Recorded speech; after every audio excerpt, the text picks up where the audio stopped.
Hôm nay Chủ nhật ngày 25 tháng 4 năm 2021, một ngày trời thật đẹp. Tranh thủ sớm mời quý vị cùng chúng tôi xuôi về xứ Dừa, Bến Tre tham dự thánh lễ tại giáo xứ Bến Tre, giáo hạt Bến Tre, giáo phận Vĩnh Long. Địa chỉ tại số 175 đường Hùng Vương, phường 3, thành phố Bến Tre, cách Sài Gòn khoảng 85 km. Sau đó tham quan nhà thờ Mỹ Hóa, cách khoảng 3 km, thuộc giáo xứ Bến Tre. Sau đây là lược sử giáo xứ Bến Tre theo website của họ đạo Bến Tre. Theo tài liệu của linh mục Stefano Vị để lại, tại rạch Bến Tre cách sông Hàm Luông 2 cây số, thì năm 1869 có một số gia đình có đạo Công giáo. Năm 1871 có 42 người. Năm 1872 có 50 người. Chưa có nhà thờ và không có linh mục. Đến năm 1875, họ đạo Sóc Sải được thành lập. Cha Sở Bình lên xuống thăm viếng xứ đạo Bến Tre, bắt đầu quy tụ bổn đạo. Năm 1879, số bổn đạo Bến Tre nhập về họ Mái Dầm, nay là Thanh Sơn, do linh mục Trung đảm trách. Mãi đến năm 1884, ông Lê Quang Hậu dâng đất cất nhà thờ Bến Tre. Và năm 1885, linh mục lại về Bến Tre cùng bổn đạo cất nhà thờ Bến Tre gần đường đến nhà thương, kinh phí là 800 đồng. Họ đạo Bến Tre chính thức có từ đây. Năm 1887, linh mục xin trợ giúp. Ông Lê Quang Hiền, anh em của ông Lê Quang Hậu, dâng luôn sở đất để linh mục và họ đạo cất lại nhà thờ rộng rãi hơn. Năm 1889, nhà thờ làm xong, số bổn đạo giờ đây lên tới 136 người. Năm 1890, linh mục Thích về thay linh mục lại. Đến năm 1894 thì linh mục Hoàng thay cho linh mục Thích. Số bổn đạo lúc bấy giờ đã lên đến 388 người. Cù Lao Bến Tre và các họ lân cận bấy giờ thuộc về hạt Cái Mơn, do linh mục Synod, cha sở Cái Mơn làm hạt trưởng. Linh mục kêu gọi ông Lê Quang Hậu dâng cúng 2 mẫu đất gần Châu Thành Bến Tre. Phải nói là ông Lê Quang Hậu và ông Lê Quang Hiền là hai đại ân nhân của họ đạo Bến Tre. Năm 1895, linh mục Stefano Vị về Bến Tre. Trong thời gian này, ông Phủ Hiền, ông Hậu và 5 người khác dâng cho nhà thờ một cái chuông nặng 100 kg, đường kính 80 cm, cao 85 cm, dâng vào năm 1910. Chuông nhì, đường kính 67 cm, cao 68 cm. Chuông 3, đường kính 58 cm, cao 59 cm, do bà Jenna Lạt dâng vào năm 1922. Bà Phủ Dưỡng cũng dâng cho nhà thờ một tượng ảnh Đức Mẹ Vô Nhiễm.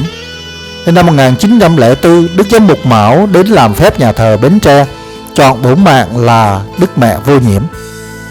Khoảng tháng 3 năm 1912, linh mục Vị về Pháp để chữa bệnh. Linh mục Phêrô Đàn thay thế từ năm 1912 đến năm 1913. Linh mục lại từ năm 1913 đến năm 1914.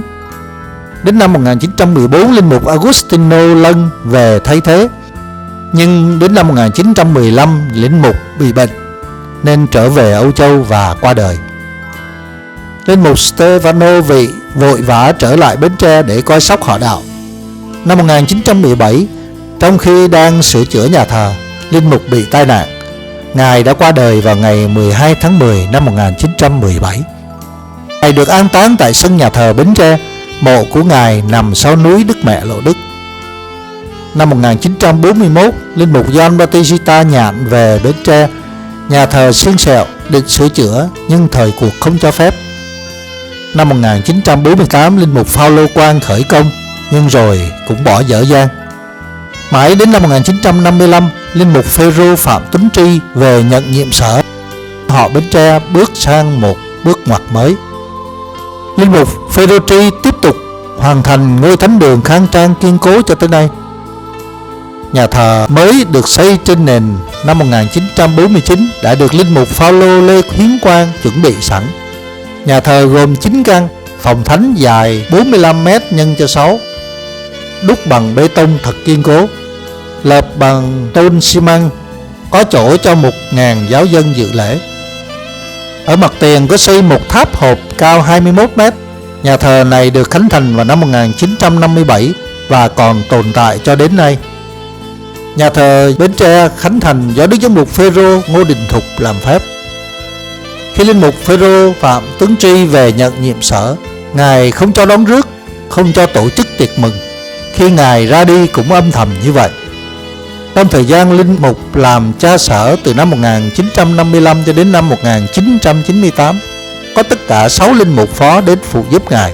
Các linh mục phó cũng đến và ra đi một cách lặng lẽ, giản dị như vậy. Ban cối chức và giáo dân chỉ đón chào tại nhà xứ.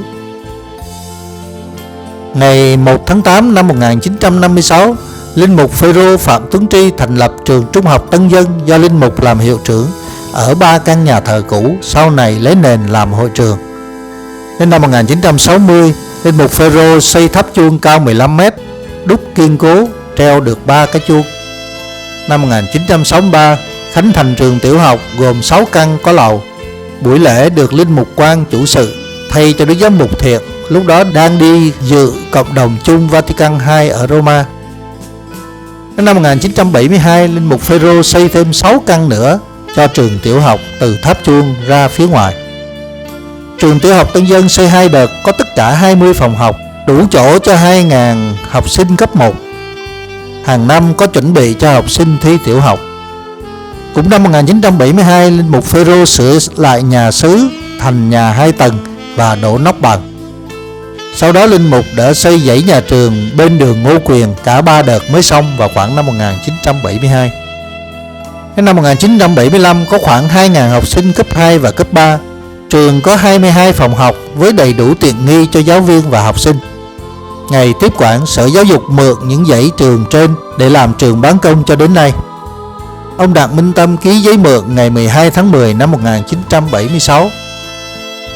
Linh mục Phêrô Phạm Tuấn Tri còn lập thêm một nhà nguyện nhỏ ở mé sông Mỹ Thạnh An, lúc đó chưa có cầu Bến Tre. Một nhà nguyện ở Hữu Địch, cất trên miếng đất khoảng 8 công thuộc chủ quyền của nhà thờ Bến Tre. Một nhà nguyện ở ấp 1 Phú Khương, thị xã Bến Tre. Một nhà nguyện ở phường 8 An Hòa. Nhà nguyện này đã bị hư hại vì chiến tranh. Một nhà nuôi trẻ ở chợ Lạc Hồng, phường 4, nay là trường Sơn K2. Hiện nay các giấy tờ mua bán nhà này vẫn còn đầy đủ. Một nhà nguyện ở bờ hồ Trung Thủy, đường Trần Quốc Tuấn, nay là Hội Chữ Thập Đỏ đang sử dụng. Một nhà nguyện và nuôi trẻ ở làng Phế Binh cũ, nay được sử dụng làm nhà dưỡng lão và nhà trẻ em khuyết tật. Đến năm 1998, tuổi già sức yếu, linh mục Phêrô Tri xin nghỉ hưu. Đức giám mục Giacôbê Nguyễn Văn Mầu bổ nhiệm linh mục Phêrô Nguyễn Văn Hiến đến thay. Ngày 19 tháng 10 năm 2007, được sự bổ nhiệm của Đức cha Tô-ma, hai linh mục Đa Minh Bùi Văn Đàn về làm chánh sở Bến Tre và linh mục Michael Phạm Long Giang về làm phó Bến Tre. Hiện nay giáo dân khoảng 3.800 người, đạo đức sốt sắng nhờ ảnh hưởng hội đoàn thời cha Phêrô Phạm Tuấn Tri từ năm 1955 cho đến năm 1989. Trước đây trong họ đạo Bến Tre có những trường học như sau.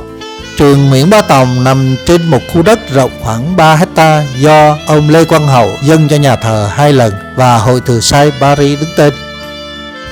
Trường Trung học Bác Ái nằm trên đường Thủ Khoa Huân do linh mục Francisco Dương Văn Mỹ, linh mục phó Bến Tre làm hiệu trưởng năm 1960. Trường Trung học Cộng Hòa, phường 1, thị xã Bến Tre, hiệu trưởng là linh mục Phêrô Ngộ, cha sở họ đạo Ba Châu. Trường Mẫu giáo Bình Phú có 3 lớp do các dì dòng Mến Thánh Giá Cái Mơn phụ trách. Ký nhi viện ở đường Cách mạng tháng 8 do các dì dòng Mến Thánh Giá Cái Mơn đảm trách. Sau năm 1975 nhà nước mượn. Lịch sử họ đạo được căn cứ vào báo cáo Nam Kỳ Địa Phận năm 1916, căn cứ vào một số tài liệu còn lưu ở họ đạo, căn cứ vào sự tìm hiểu nơi các bô lão trong họ và được sự góp ý của linh mục Phêrô Phạm Tuấn Tri, và ước mong được sự đóng góp của quý linh mục và quý vị hiểu biết về họ đạo Bến Tre để cuốn lịch sử của họ đạo Bến Tre được đầy đủ hơn. Họ đạo ghi nhớ công lao to lớn của quý đức giám mục, 34 vị linh mục, các nữ tu dòng Mến Thánh Giá Cái Mơn, Cái Nhung, dòng Thánh Phaolô, quý vị trong ban huế chức cũ, giáo dân xa gần từ ngày thành lập họ đạo cho đến nay, biết bao tâm trí, công sức, tiền bạc, đất đai để xây dựng được họ đạo có ngôi thánh đường to lớn, kiên cố, trường học rộng rãi khang trang như hiện nay. Nguyện xin Thánh Tâm Chúa Giêsu Mẹ Maria vô nhiễm nguyên tội ban thưởng cho tất cả quý vị trên thiên quốc. Xin chân thành cảm ơn.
Và sau đây mời quý vị cùng chúng tôi thăm họ đạo Mỹ Hóa thuộc giáo xứ Bến Tre.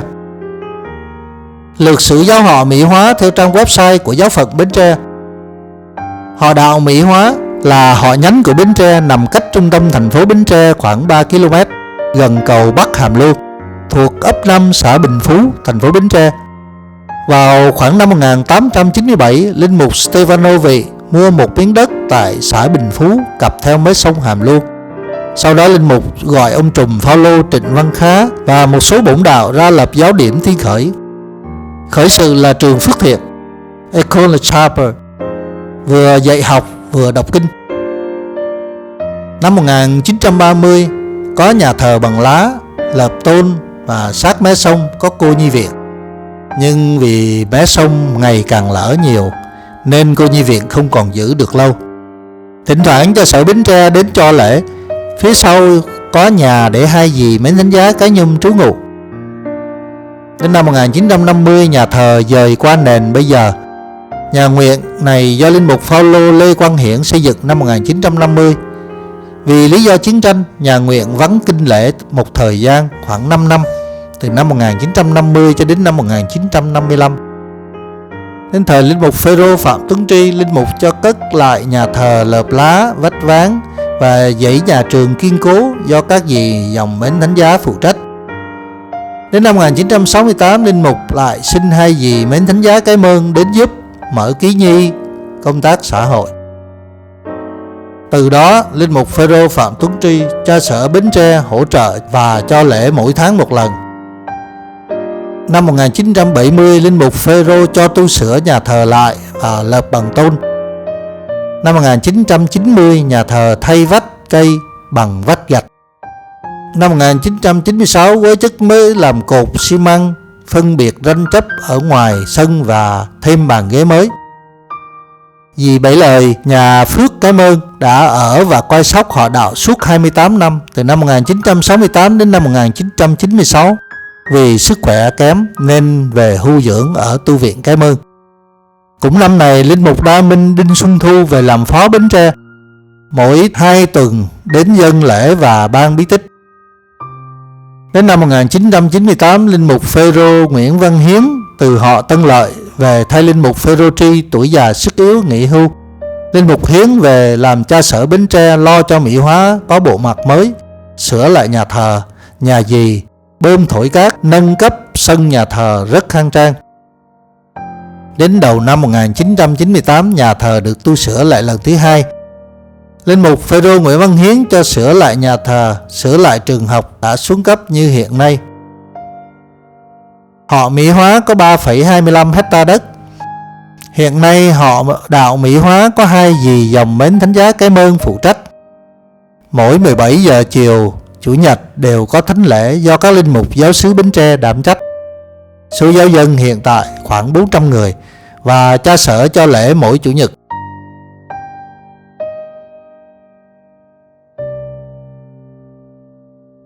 Vâng, xin chúc quý vị thật nhiều bình an trong cuộc sống. Xin chào và hẹn gặp lại trong những chuyến đi sau.